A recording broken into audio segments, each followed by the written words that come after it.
Noche de Museos. El día de hoy tenemos la presencia de la doctora María Elena Medina Mora. Nos va a dar una charla sobre las drogas, que me parece que es importantísimo en este tiempo escuchar a una personalidad como la doctora para que nos hable sobre este tema. Seguramente que nos va a gustar muchísimo. Y bueno, esta plática se hace también con la colaboración de la Academia Mexicana de la Ciencia, que están aquí el doctor Pepe Franco y el doctor Pepe Seade, que nos hacen posible que las noches de museo sean mucho más interesantes y que no solo se encaminen a la cultura, sino también hacer la ciencia más cercana al público de este centro. Y les doy la bienvenida al doctor Pepe Seade para que dé unas palabras, y muchas gracias por venir.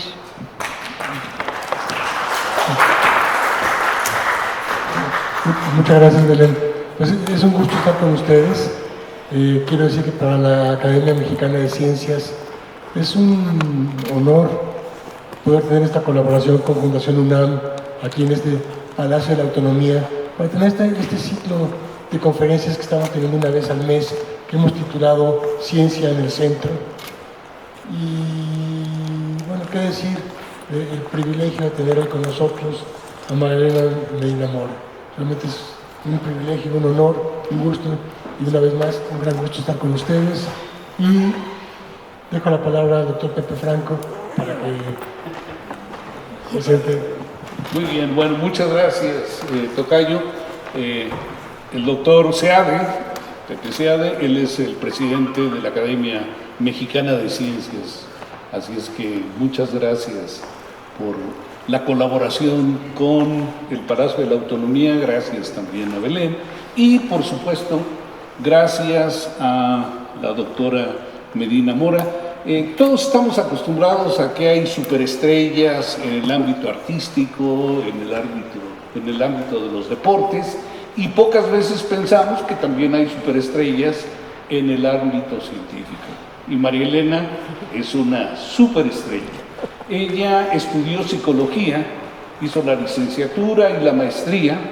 Casi no se oye, ahí se oye bien, ¿no? Ella hizo la licenciatura y la maestría en la Universidad Iberoamericana en Psicología y posteriormente hizo su doctorado en Psicología Social en la UNAM. De entonces a la fecha, pues ha recorrido por muchos caminos y ha ganado muchísimos premios. Fue directora, no voy a mencionar todas las cosas, pero ella fue directora del Instituto Nacional de Psiquiatría. Y recientemente, hace unas semanas, acaba de dejar la dirección de la Facultad de Psicología de la UNAM. Y bueno, el número de premios que ha tenido es muy grande, y uno de los premios, creo yo, más importantes en este país es ser miembro del Colegio Nacional.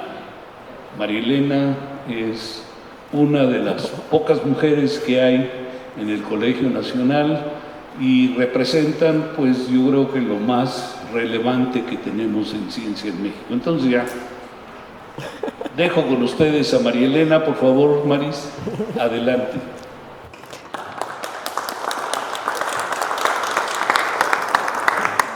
Bueno, muchas gracias. Como ven, es mi amigo. También el doctor Seade, muchas gracias, y muchas gracias por la invitación a estar en este hermosísimo lugar.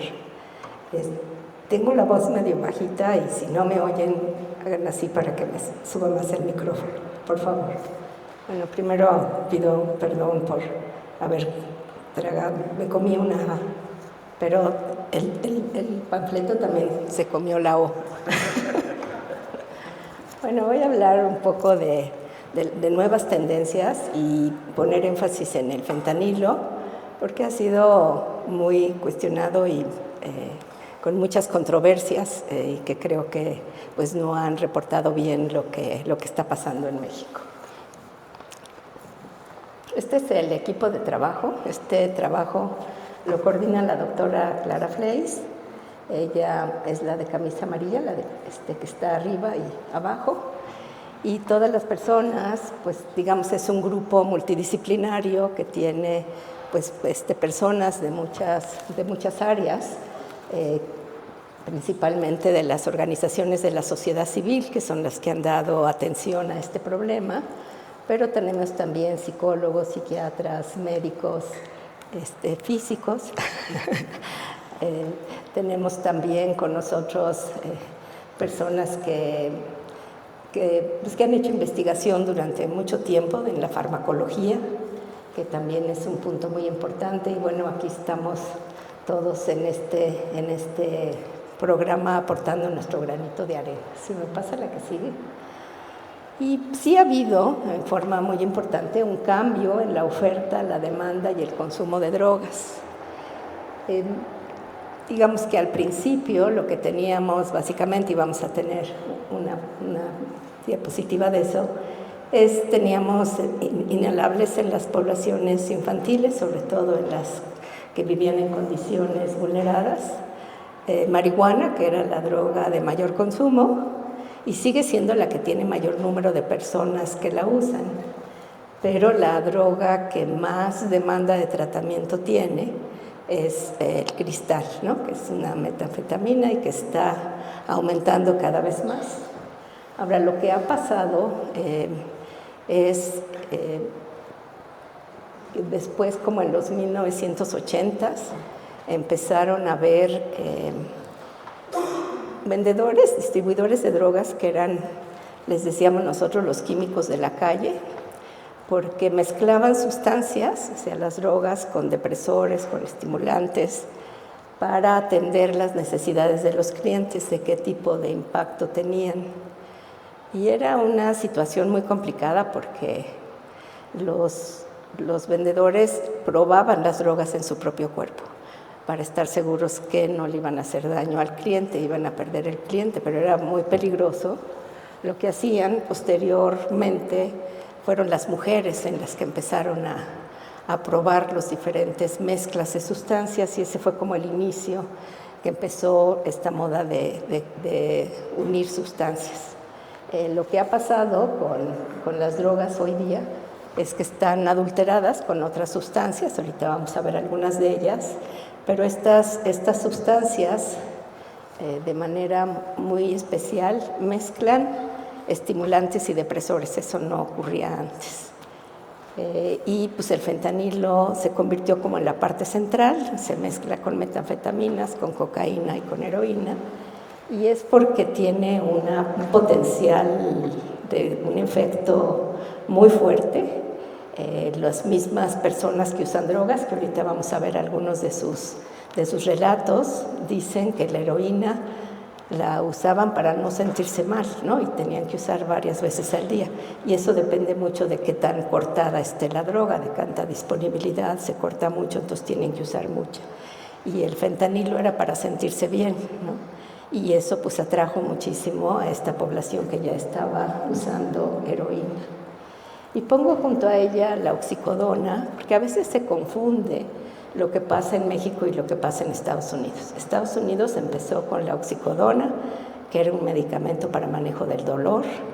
Hubo una resolución de Naciones Unidas del derecho de las personas a morir sin dolor y a la necesidad de tener una producción suficiente para que las personas tuvieran los medicamentos.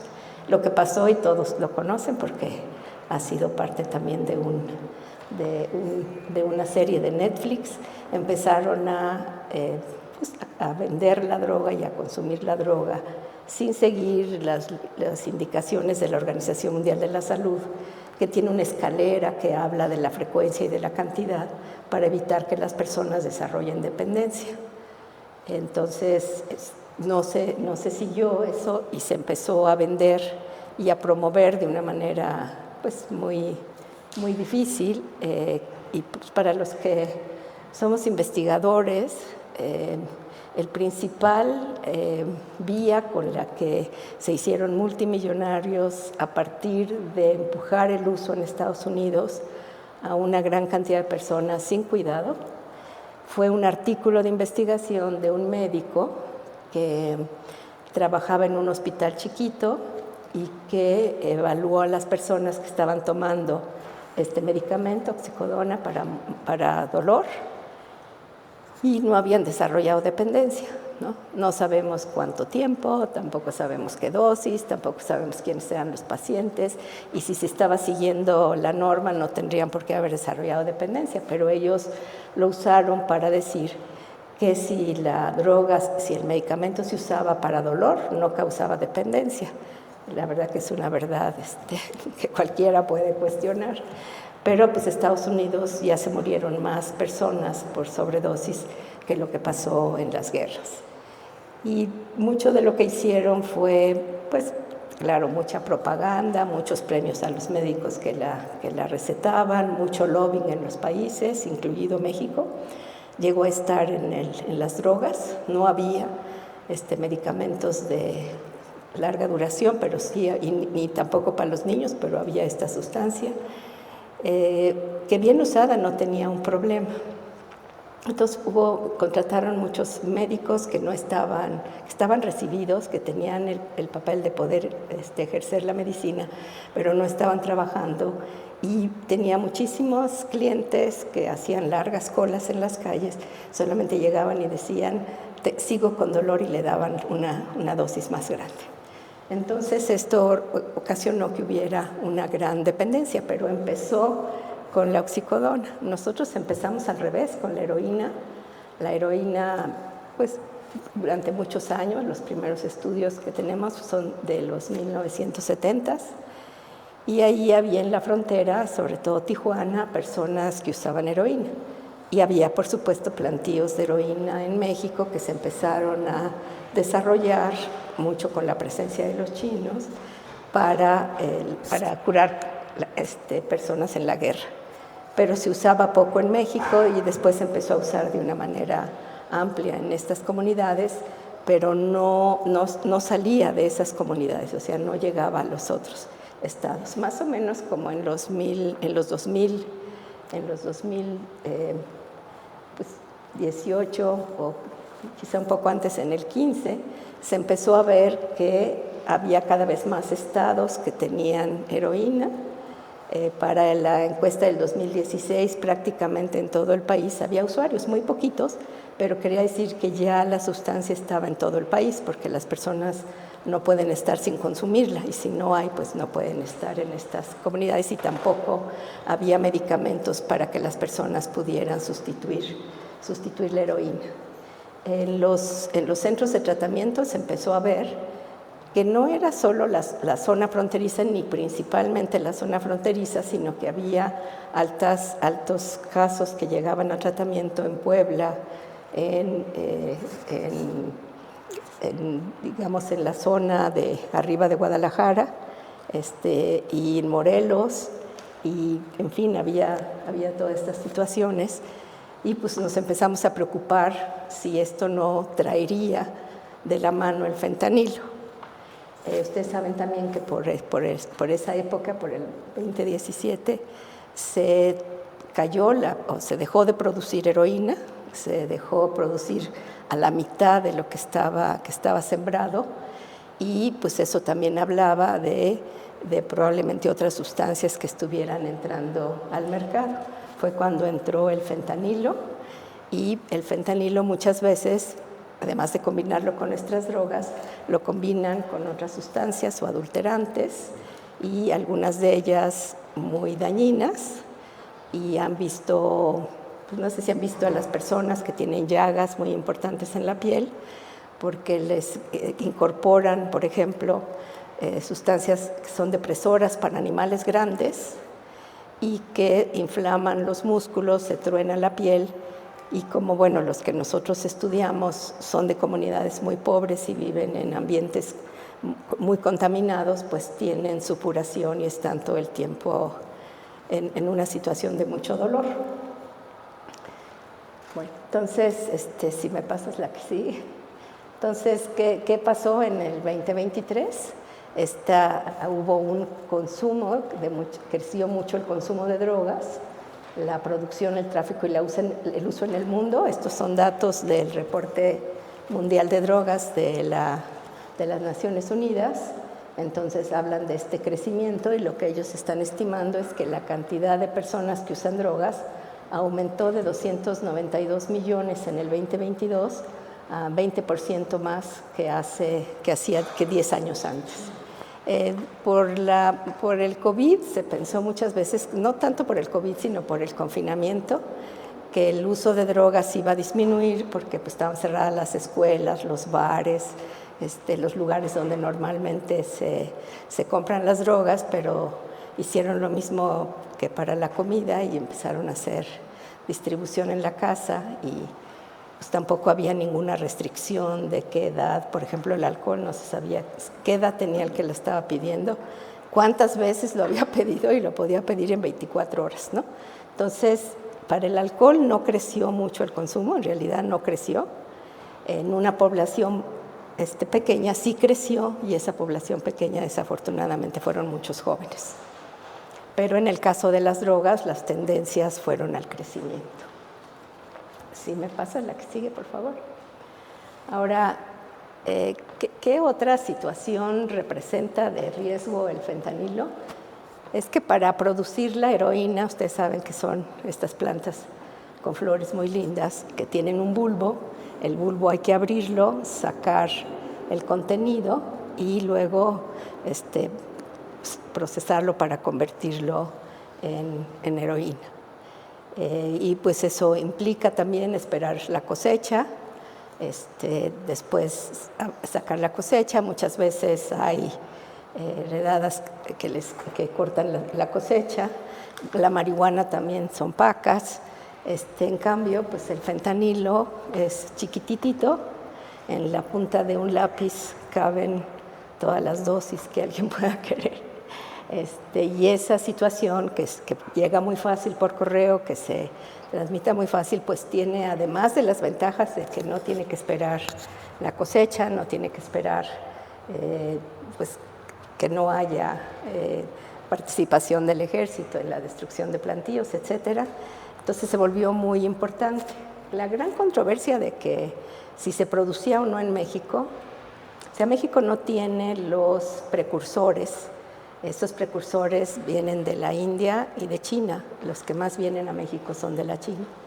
Esos precursores que son de venta, o sea, no están prohibidos en estos países, llegan a México y aquí en México se produce el fentanilo.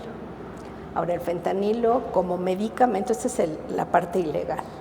El fentanilo como medicamento, pues se sintetizó en el 2010, fue un medicamento que se estuvo pensando porque se requería una analgesia rápida, o sea, que entrara rápido y saliera rápido. Eso es lo que permitió pues las operaciones de un ratito, ¿no? De que llegaban, se atendían y salían del hospital el mismo día, y eso era porque este medicamento entraba rápido, hacía su efecto analgésico y salía rápido del cuerpo. Ese medicamento hay en México para manejo del dolor. Entonces estamos hablando aquí del mercado ilegal. Ahora, este mercado legal y el mercado ilegal, igual que en Estados Unidos, que empiezan con el mercado legal, cuando se ve que hay tantas muertes por sobredosis, Trump decide cerrar la puerta para que ya no haya acceso. Pero no, bueno, esa es mi interpretación, que no, porque no puso dinero en atender a las personas que eran adictas. O sea, muchas de las personas que no habían muerto tenían una dependencia grave. Y lo que pasó es que entonces se fueron hacia la heroína, porque no había disponibilidad de fentanilo. Muchos de los pacientes primero iban con un médico. Estas personas que tienen pues, una combinación de cosas heredadas, de situaciones específicas, que desarrollaban muy rápido dependencia, pues digamos que tenían que tener la droga para no sentirse mal y desde luego que podían morir por abstinencia. Y entonces se fueron a las drogas ilegales. En México tuvimos primero la heroína, después el medicamento para dolor. No tuvimos este problema grave porque digamos, porque no hay disponibilidad, ¿no? Esa es la realidad. Hay muy poca disponibilidad para manejo del dolor, medicamentos de manejo del dolor, aún para los enfermos graves. Y esto, por ejemplo, Naciones Unidas produce una morfina que después puede irse a otras sustancias, que es gratuita, que la cultiva para asegurar que todos los países tienen la materia prima para producir medicamentos para el dolor, pero el 12%, nada más el 12% llega a los países en vías de desarrollo. Lo demás, que es el 88%, lo compran los países ricos, pero en los países pobres vivimos el 80% de las personas que necesitamos medicamentos de esa naturaleza, ¿no? Y eso tiene mucho que ver con que los médicos pues, no se animaban a recetar opio ni a pedir opio, y ha sido muy lento el que realmente se tenga suficientes medicamentos, no hay. Entonces era muy difícil que hubiera desviación en el mercado, pero sí tuvimos pacientes que llegaban porque habían estado en Estados Unidos, se habían hecho una operación de columna, les habían dado un medicamento para el dolor, se habían vuelto adictos, aquí era muy difícil conseguir las sustancias y entonces iban a heroína, ¿no? Y eso amplió la edad y amplió el tipo de poblaciones que empezaron a usar la heroína.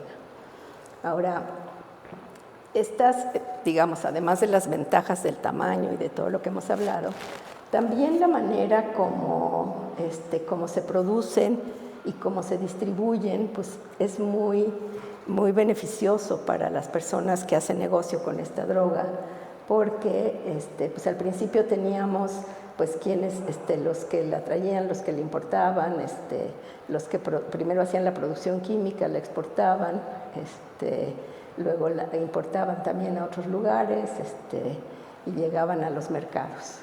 Y cuando esta situación se va hacia las drogas sintéticas, pues tienen otros actores que están en esta situación y entonces ganan muchísimo dinero. O sea, es una sustancia que es, dependiendo, hay unas de 50, hay otras que ya están en el mercado, 100 veces con más potencia que la heroína usual, y que entonces pueden tener una ganancia mucho más grande. Y lo que ha pasado es que, o sea, las primeras drogas, el uso de la heroína tuvo que ver con la demanda, ¿no? Había personas que demandaban la sustancia, algunos, los primeros habían venido de la guerra, tenían problemas de salud, pero iba por la demanda. Y después se convirtió en sustancias que van por la oferta. ¿Por qué? Porque las primeras personas que empezaron a usar fentanilo no sabían que estaban usando fentanilo porque los vendedores les incorporaban el fentanilo a la sustancia que consumían y la vieron muy potente y les empezó a gustar.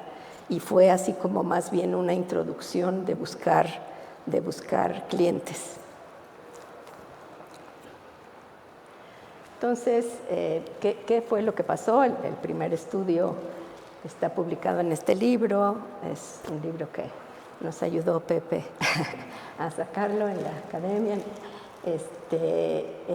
Es un estudio que viene de 600 personas que se inyectan drogas y hay la parte de datos y la parte de los relatos, de la parte de lo que piensan las personas. Lo pueden bajar de la red, se llama Cuqueando la Chiva. Y entonces lo primero que se vio es que en la goma negra, conocida como chiva, es lo que primero usaba la población. Y después en el mercado se empezó a hablar de una China White. Este nombre existía desde hace mucho, pero tenía otra connotación.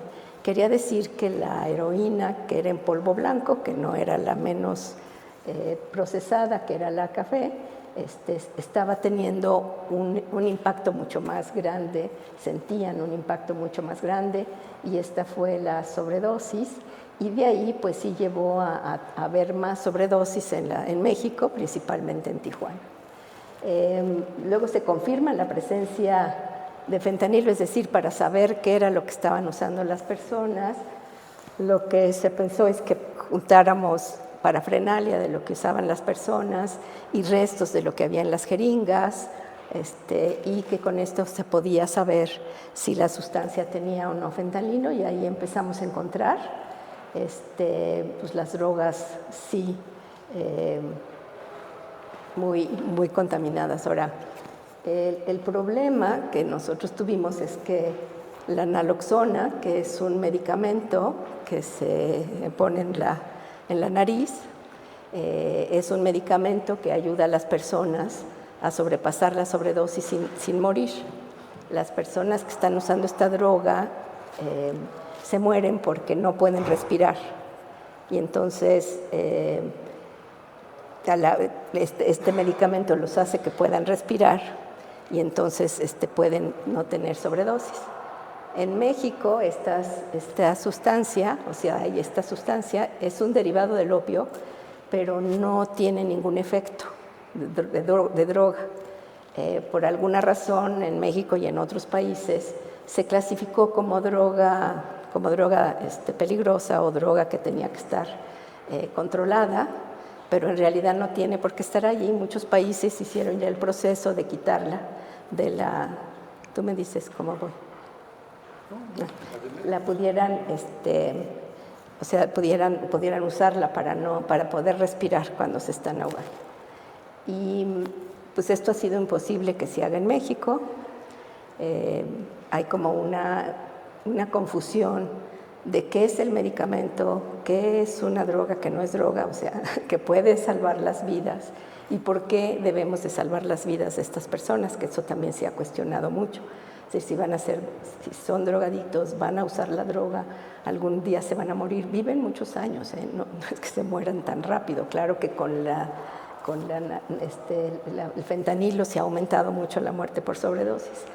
Hay esta presentación, porque lo que tenemos nosotros en la farmacia es inyectada. Si una persona quiere hacer eso, tiene unos segundos, quizá algunos minutos, en donde puede salvar la vida si tiene sobredosis. Pero tiene que ir al doctor, que le den una receta, comprar la farmacia y ponerse la inyección, que alguien le ponga la inyección ya para entonces ya se murió.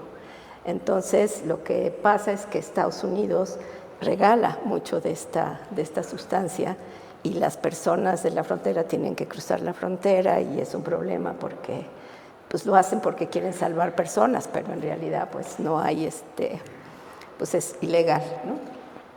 Entonces, pues sí se ha aumentado.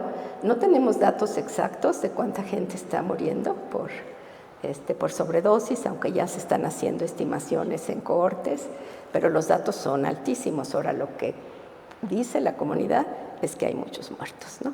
Entonces eso pues sí nos preocupa mucho. Bueno, después de tener la heroína, que fue en el 2019, el fentanilo en 2020, más o menos los decomisos de laboratorios y los decomisos del fentanilo empezaron en el 2018 en México, pero nosotros los encontramos hasta el 2020 en estas comunidades pobres que viven en situaciones de calle, muchos de ellos, y después encontramos que el fentanilo estaba contaminado con silacina, que es este medicamento para el dolor. Lo que pues preocupa es que, digamos, ¿qué hacían las personas? Es decir, si las personas no tienen medicamentos, porque ahorita también vamos a ver que tampoco hay para tratamiento, o sea, hay medicamentos útiles para el tratamiento que no hay. Pero ¿qué hacían las personas en la comunidad para sobrevivir? Y lo que hacían era inyectarse agua con sal. Entonces, había un médico o una persona que sabía inyectar, que ellos le llamaban el lay doctor. Probablemente era alguien que aprendió a inyectar animales. Entonces, cuando una persona está en sobredosis, le hablan, les inyectan el agua con sal y luego les pegan muy duro. Digamos, si ponen, por ejemplo, hielo en los genitales, cuerazos que les cortan la piel, y la hipótesis es que eso lo hacían para que respirara la persona, ¿no? Cuando tenía mucho dolor, respiraba y entonces vivía. Nosotros los primeros estudios en donde encontramos este mecanismo, pero no hacíamos estudios todo el tiempo, fue en el 2000, pero puede haber sido de mucho antes que estuvieran haciendo eso. Pero ahora siguen haciendo eso. Entonces, la doctora Silvia Cruz, que es la farmacóloga del equipo, con la investigadora en campo, midieron las dosis que se usaban para usar agua con sal, para inyectarse agua con sal, y lo hicieron con ratitas que habían sido ya, pues las pobres ya eran adictas, ¿no? Entonces, cuando era heroína, se salvaban porque sí podían morirse, pero tardaban más tiempo. Y entonces, como tardan más tiempo, podían entonces, digamos, recobrar la vida con todo lo demás que les hacían sus amigos a estas personas, sobre todo de cuidarlos. Pero cuando venía contaminada con fentanilo ya no servía. Ahora, lo que sí vemos en campo, eso era en ratitas, lo que sí vemos en campo es que siguen usando la inyección de agua con sal cuando tienen una sobredosis. Y el problema es que la droga de la calle nunca sabes cuánto compras, ¿no? Cuánto tienes, cuánto pesa, cuánto le pusieron, de qué otras situaciones tiene, y entonces eso ha sido muy complicado. Y lo otro es el aumento de estos abscesos cutáneos. Si me pasa la que sigue.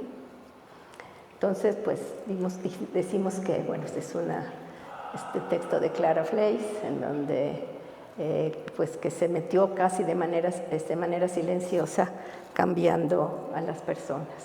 Si me pasas la que sigue. Y bueno, ¿qué es el fentanilo? Es esta sustancia. Hay una parte médica que es controlada. Se requiere una cantidad 100 veces menor para producir los efectos sedantes y anestésicos para el caso del uso médico, y su producción y distribución en las calles pues es ilícita y nos lleva a muchas sobredosis. Y aquí tenemos, digamos, cómo las personas fueron aprendiendo a identificar qué eran las drogas que iban a hacer y cómo las iban a manejar, porque no sabían, ¿no? Entonces revisaban el color, el olor, y si cambiaba, si venía en polvo, preferían no consumirla porque era cuando estaba más contaminada. Si me pasa la que sigue. Ahora, los consumidores que nosotros encontramos en estas comunidades, y es comunidades, o sea, las personas duermen bajo los puentes, en los cementerios, en los mismos lugares donde se inyectan. Algunos viven en casas abandonadas, otros tienen una casa, pero viven en una casa muy pobre, pero son los menores. Y nosotros encontramos que la mayoría eran hombres, que las mujeres que había, que eran muy poquitas, eran más que los hombres. Ellos, su prioridad en la vida era conseguir trabajo para comprar dosis para poder administrarse la droga. Y en el tiempo de la pandemia fue muy difícil porque no podían lavar coches, porque no podían hacer las cosas de donde sacaban el dinero para poderse inyectar. Trabajan jornadas muy largas para poder tener este acceso a los medicamentos. Si me pasa la que sigue. Entonces, ¿qué fue lo que se vio? En el 2016 encontramos, en esta encuesta que hicimos, heroína, ¿no? Y encontramos casos de heroína en 30 de los 32 estados del país. Entonces ya hay un cambio muy importante.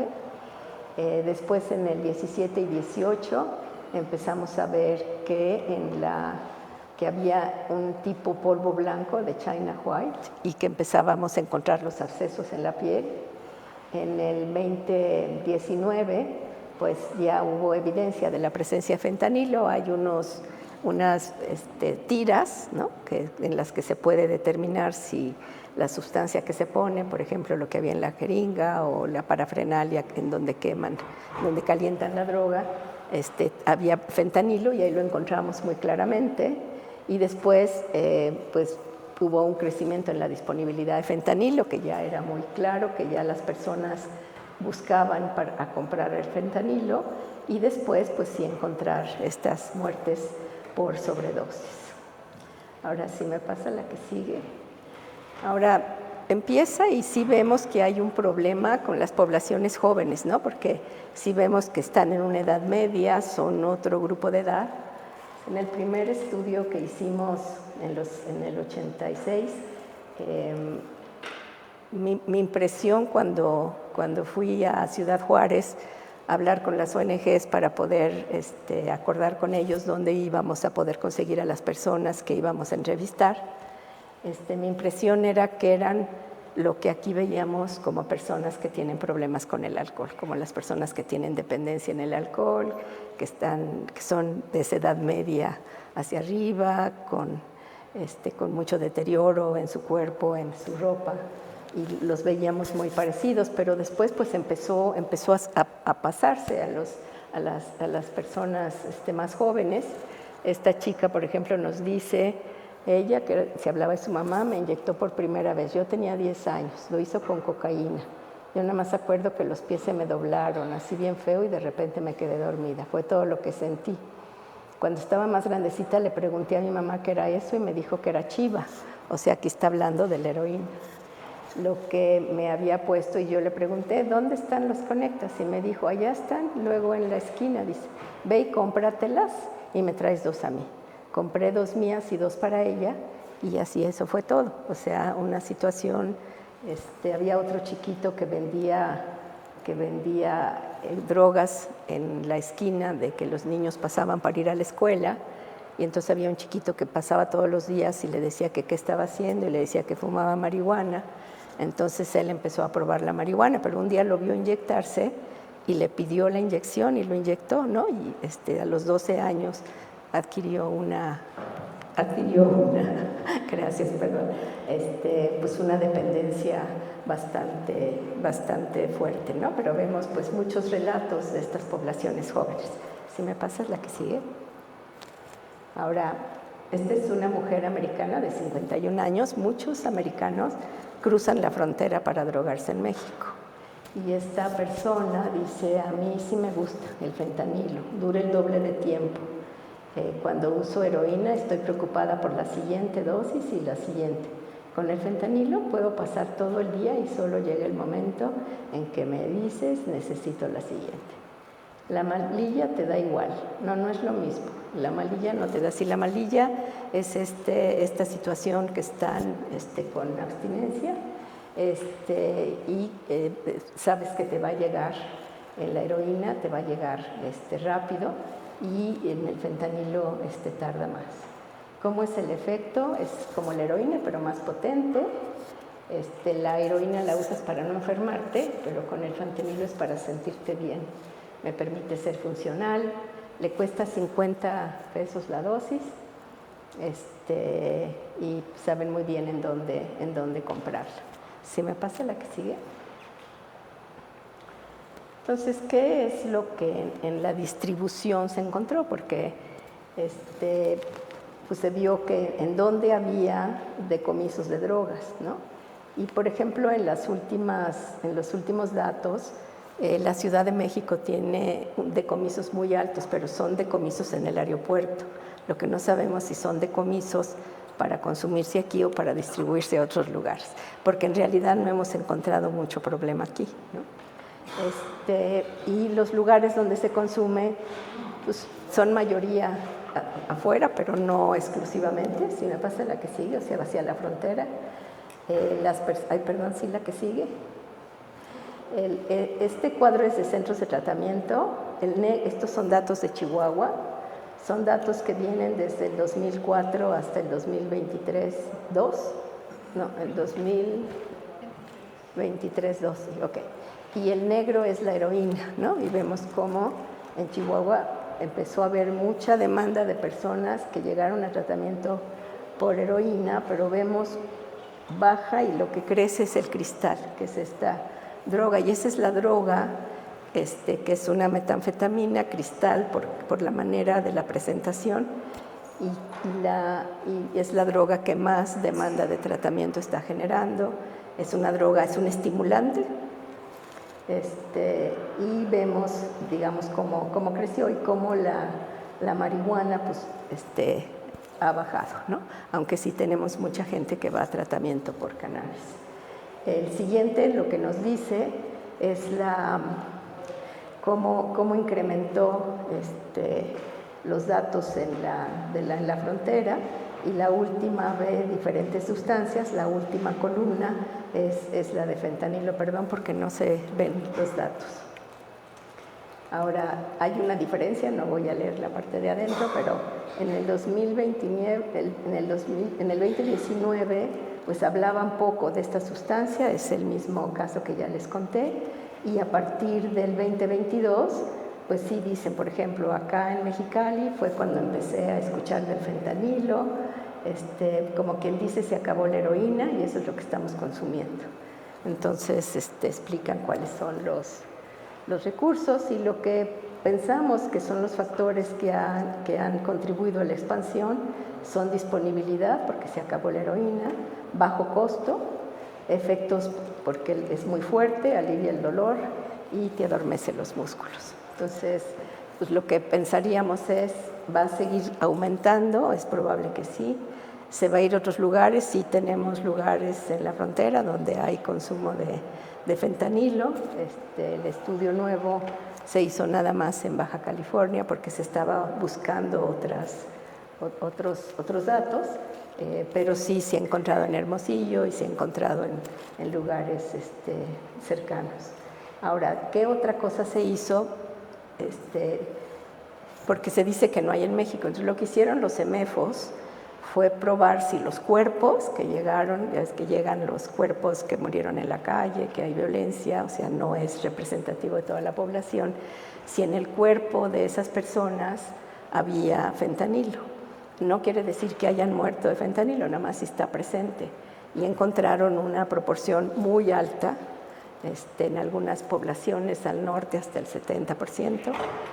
En la Ciudad de México dicen que no tienen la capacidad para probar, para detectar el fentanilo, entonces no sabemos, pero si vemos en muchos estados donde lo han hecho, todos están reportando lo mismo. Si me pasa lo que sigue, bueno, ya la que sigue, porque ya se me hizo tarde, nada más quiero llegar a...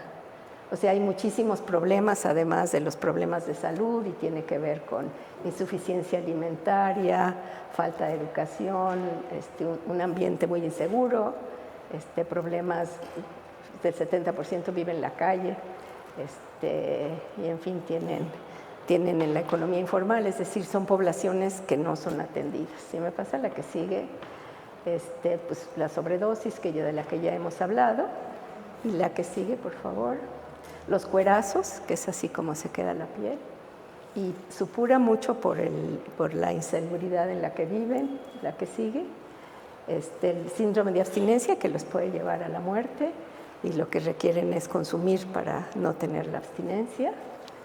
Y estos son los datos de VIH y de hepatitis C, y vemos la hepatitis C, que es en la misma proporción que encontramos en los 1980s, que era el 84% de los que se inyectaban heroína tenían hepatitis C, pero lo que es preocupante es que estos datos de VIH son el doble de lo que encontramos en el primer estudio 2 años antes, ¿no? Entonces, mucho se había dicho que la heroína iba a ser un vehículo para que aumentara el VIH en las poblaciones, y pues ahorita ya vimos en esta población, que no es representativa, que es muy sui generis, ya encontramos el doble, y yo creo que eso debe ser como una señal para poder investigar. Ahora, hay muchísima discriminación y las personas absorben esa discriminación, o sea, ese estigma que los hace alejarse de tratamiento, pero además si van a tratamiento les quitan las medicinas, les quitan los retrovirales, les quitan, si tienen tuberculosis también, o sea, les quitan todas sus medicinas que están tomando y van a lugares donde hay mucha violencia. Entonces no quieren ir, pero sí hay esta discriminación, ellos la absorben y creen que no tienen derecho a nada, que no pueden pedir nada para ellos mismos. Si me pasa la que sigue. Y pues también otro problema que tienen es dolor crónico, porque están tomando fentanilo, que es un medicamento para el dolor, y ese crea cambios en el cuerpo y necesidades en el cuerpo, y eso hace que tengan continuo dolor, ¿no? Son personas que viven con dolor. Si me pasa la que sigue. Ahora, para tratamiento, ¿por qué no hay tratamiento? ¿Por qué hay tanta discriminación, tanta, pues, como no pensar que son también seres humanos que necesitan que se les apoye? Es que empezamos de abajo hacia arriba, en México, también en Estados Unidos. La atención para las personas con adicciones no se integró al sistema de salud, creo que porque pensaban que era un problema social, porque era un problema moral, porque era un vicio, y entonces los tratamientos que empezaron a abrirse estaban en centros comunitarios que no estaban en el sistema de salud. Y eso hizo también que no se les atendiera de las otras enfermedades, o sea, no es nada más que tengan una dependencia, tienen problema de hígado, tienen problema del corazón, tienen todo tipo de problemas. Después hubo un aumento de tratamiento en las instituciones de salud, se crearon muchos centros de tratamiento en todo el país, pero esto no incorporó a las personas con problemas graves. Eso se le dejó a las asociaciones de la población, de la sociedad civil.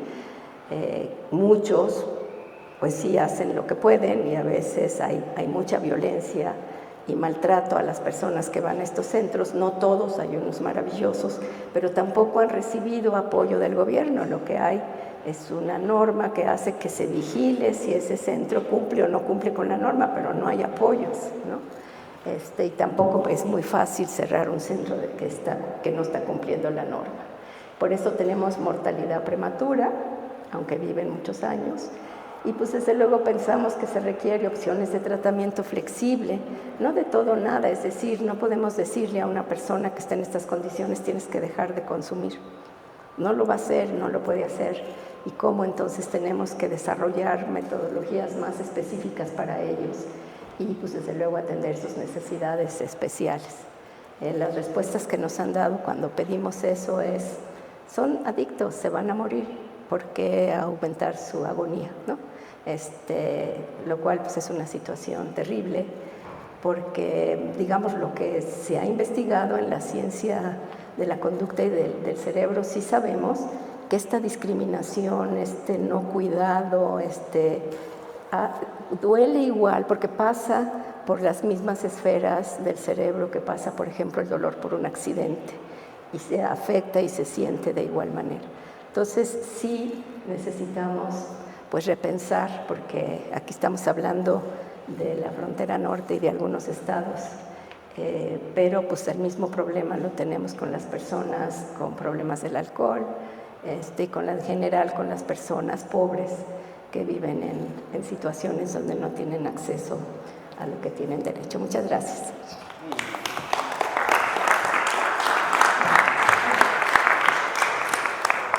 Muchas gracias, doctora, y bueno, los invitamos a presentar sobre este tema, si alguien tiene alguna duda para que la doctora los pueda contestar. Muchas gracias por su ponencia. Mi pregunta es respecto a Frida Kahlo, en las drogas que se usaban antes. Se sabe que ella padecía mucho dolor, que usaban opioides y también sé que ella era adicta a las drogas. No sé si usted tiene información respecto a esto. Gracias. Lo voy a investigar, pero no sé ella. Sí se dice, y sí tenía mucho dolor. Entonces, digamos que el manejo del dolor con opioides sí ha sido una situación que viene desde las guerras, ¿no? Muchas personas en las guerras mundiales regresaban con adicción porque se daban no había otros medicamentos y pues digamos todavía no estaba estudiado cómo darlo, y es muy probable que estuviera tomando. Tenían un nombre que ahorita no me acuerdo, pero había un nombre muy específico y todo el mundo usaba Luédano, algo así. Pero salen muchas películas de la época.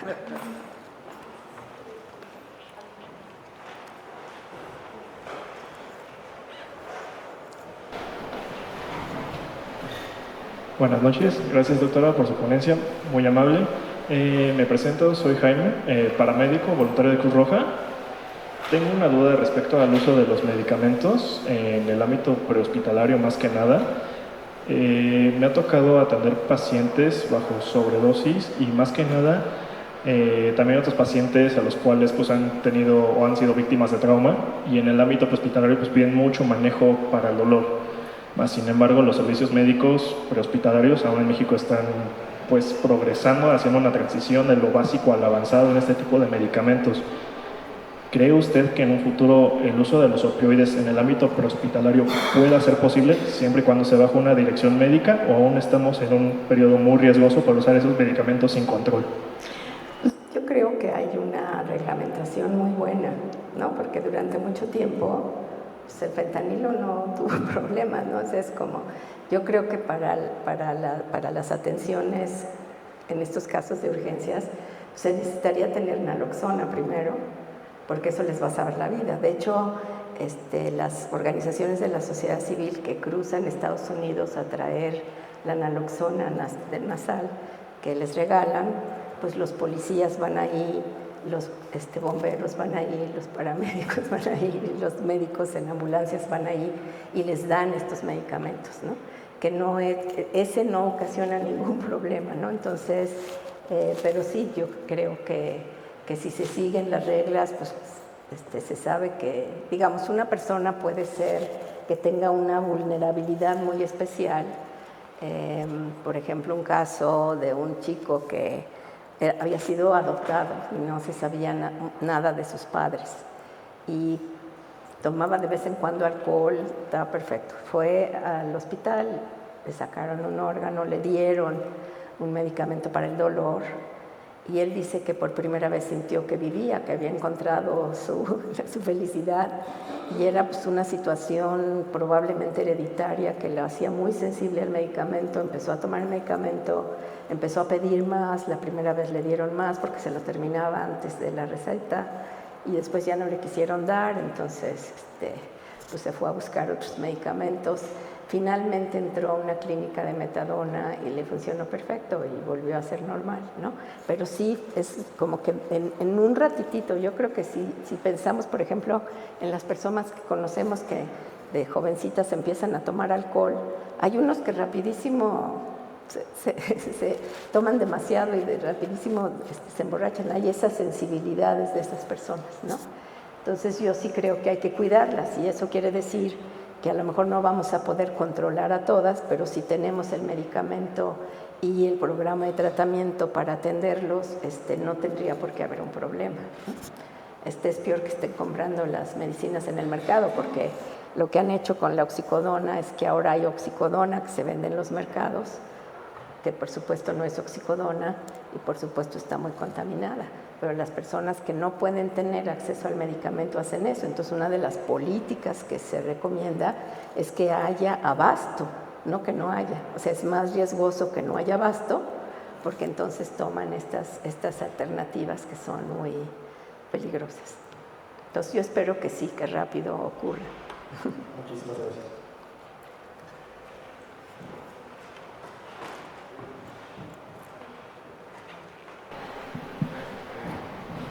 Hola, yo tengo artritis y escoliosis. ¿Este tipo de opioides podrían ayudar a gente con este tipo de problemas?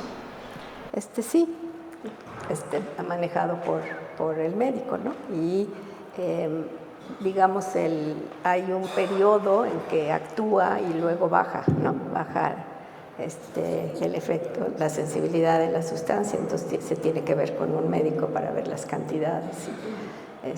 Y hay pues, algunos medicamentos que son mucho más ligeros, que funcionan bien. Yo creo que, el problema es que en México tenemos muy pocos médicos, ¿no? Que hagan esto. Cuidados paliativos dan permiso de empezar a atender 6 meses antes de que se mueran, cuando en realidad empiezan a tener problemas 5 o 6 años más. Ahora, no se trata de dar el medicamento fuerte, se trata de ayudarlos con otras sustancias, con otras drogas que les bajan el dolor, y no ocasionar este problema de que entonces que ya no son sensibles, que ya tampoco les está ayudando y cuando sea la peor época del dolor van a tener un problema. Eso está muy bien estudiado, lo que no tenemos es disponibilidad suficiente. Entonces, pero bueno, sí está aprobado por la Organización Mundial de la Salud y de hecho hay un pronunciamiento de las Naciones Unidas sobre el derecho de las personas a no vivir con dolor, ¿no? Pero hay que trabajarlo bien. Gracias. Bueno, entiendo que para dosis médicas son 100 veces menos que lo que se utiliza de forma, bueno, como lo hicieron ellos, ¿no? Sí, esto era en el mercado ilegal y entonces la heroína es ahora 100 veces más fuerte que lo que estaban usando, ¿no? Entonces, esto es el fentanilo, pero hay otras sustancias no tan... hay morfina, por ejemplo, ¿no? Que es mucho más controlable. Entonces, sí se puede. Bueno, mucha suerte. Doctora, muy buenas noches. Me presento, Emanuel Ochoa, servidor. También estoy afónico, un poquito. Qué nutritivo su ponencia, estuvo muy bueno y muy provechoso. No sé si pudiese darme algún contacto para yo pasarlo al licenciado Fabio, director del YAPA, Manilo Fabio. Trabajamos con ellos y con ASAMA, somos responsables de casas, de grupos. Entonces su ponencia podría ser muy benéfica para líderes estamos como adheridos como 500 directores o representantes. Yo tengo unos en la delegación, unos en el ISSSTE, unos aquí en el centro, ¿no? Entonces, si pudiéramos intercambiar para que le diera el licenciado de YAPA alguna ponencia y usted pudiera transmitirnos esta información a los líderes, se lo agradeceríamos mucho. Sí, tenemos terapeutas, ¿no? Si quieren hablar de terapia, en el grupo tenemos médicos terapeutas que atienden este tipo de poblaciones y tenemos también farmacólogos que pueden hablar más de la parte del dolor, ya más específico, y con muchísimo gusto. Somos el Seminario de Estudios de la Globalidad. Muchas gracias, María Elena. Me encantó como lo dijo la persona que habló antes que yo, muy creativa, efectivamente. Y el hecho de que haya tantas personas que se vuelven adictos, pues me da la idea de que estamos frente a quizá una pandemia. Hemos estado viviendo alrededor de una pandemia y un tratamiento con vacunas, que es algo que se antoja para una pandemia, pues ya lo caminaste, ya lo exploraste. ¿Podrías hablarnos un poco de eso y, no sé, quizá elucubrar un poco sobre la posibilidad de una vacuna para el fentanilo? Pues tratamos de producir una vacuna porque, como bien dices, pues es muy atractivo y se avanzó bastante, pero no se llegó, o sea, no llegamos al momento de los humanos, ¿no? Sino estuvimos trabajando con animales. Y bueno, muchos países del mundo, bueno, en Estados Unidos, por ejemplo, sí lo tenían. Ellos quisieron trabajar con la fórmula que estábamos trabajando en México, pero les dio miedo porque la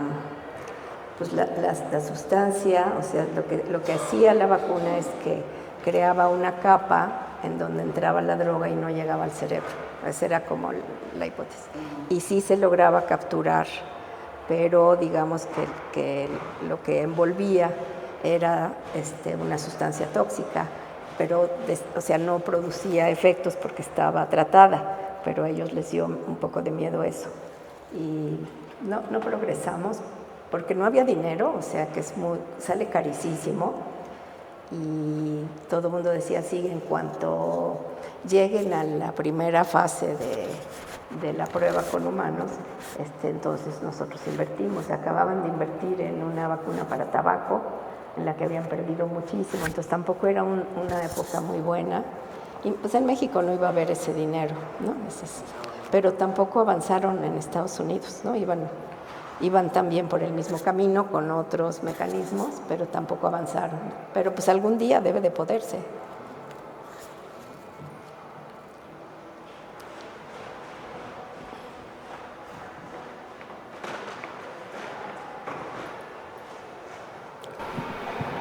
Buenas noches. En vista de haber hablado de cómo que las drogas ya no eran como antes, yo quisiera preguntarle qué panorama considera usted que nos espera en el futuro, teniendo en cuenta que, por ejemplo, con este tema de la vacuna, hay artículos ya bastante viejos del doctor Ramón de la Fuente, donde ya platicaban de esta posibilidad, en la que yo personalmente ya he perdido la fe. Pero vemos, por ejemplo, que incluso la heroína fue propuesta, incluso se le puso ese nombre, porque era una droga que podía controlar la crisis del consumo de morfina. Ahora estamos en el asunto del fentanilo y se empiezan a ver incluso algunos sedantes más poderosos, como el carfentanilo. Así es. ¿No? Entonces yo creo que siempre vamos un paso detrás de las personas que están en la calle buscando volver sus sustancias más redituables, están experimentando lo que yo bromeo llamándolo el efecto Heisenberg de la serie Breaking Bad, tienen mejor acceso a la educación, mejor equipo para síntesis de otros químicos, etc. Y nosotros solo nos encontramos con los estragos de los consumidores más problemáticos, precisamente como comentó, en las morgues y esta clase de cosas, y vamos un paso detrás intentando catalogar, intentando taxonomizar qué son las sustancias con las que están experimentando y que están utilizando. Entonces, en ese sentido, doctora, ¿usted qué considera, digo, a riesgo de equivocarnos y quizás solamente para el futuro cercano, qué nos augura el futuro de las drogas? En efecto, la vacuna se probó en el Instituto de Psiquiatría. A ver, las drogas médicas, o sea, los medicamentos para manejo del dolor han ido para arriba, cada vez mejores. Nosotros trabajamos con lo que consumen las gentes en las calles, que es la parte ilegal, ¿no? Que es otra población y otros objetivos, ¿no? Por eso decía que podían ir los médicos y los que dan tratamiento para hablar de la parte médica. Y sí es cierto que otros países van mucho más adelantados que nosotros, o sea, y nosotros acabamos comprando medicamentos caros que a lo mejor se pudieron haber producido, pero no tenemos esa capacidad en México. En eso tienes toda la razón. Ahora, ¿cuál es el futuro de las drogas? Yo creo que como ha habido esta tendencia a irse más por, digamos, la experimentación de otras poblaciones y otros grupos, se han ido más por las metanfetaminas. Pienso que el fentanilo puede bajar siempre y cuando Estados Unidos logre el convenio con China de que no vendan la droga. No vendan los precursores, y son difíciles porque son precursores que tienen muchos otros usos, en fin, es un problema.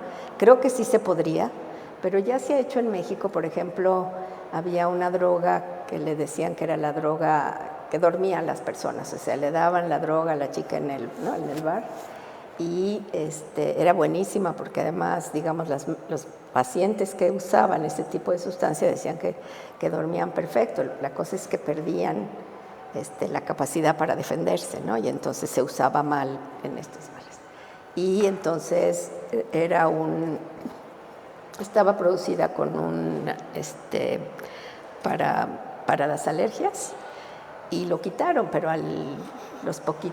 poquito tiempo encontraron otra sustancia que, ¿me entiendes?, que lo puede hacer. Entonces, estar pensando en o sea, resulta muy difícil porque siempre hay nuevas cosas, ¿no? Y ahorita, por ejemplo, no están, digo, lo más que están haciendo es tomar las fórmulas que se produjeron para manejo del dolor, que no llegaron a la siguiente etapa porque hubo otras mejores, y están usando esas fórmulas para producir drogas, ¿no?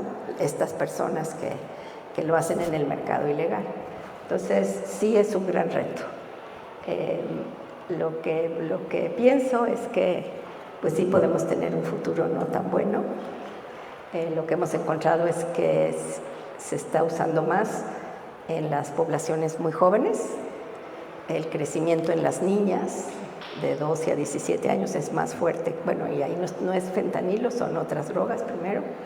Es más rápido de lo que pasa con los hombres y ya la diferencia entre hombres y mujeres se ha reducido muchísimo.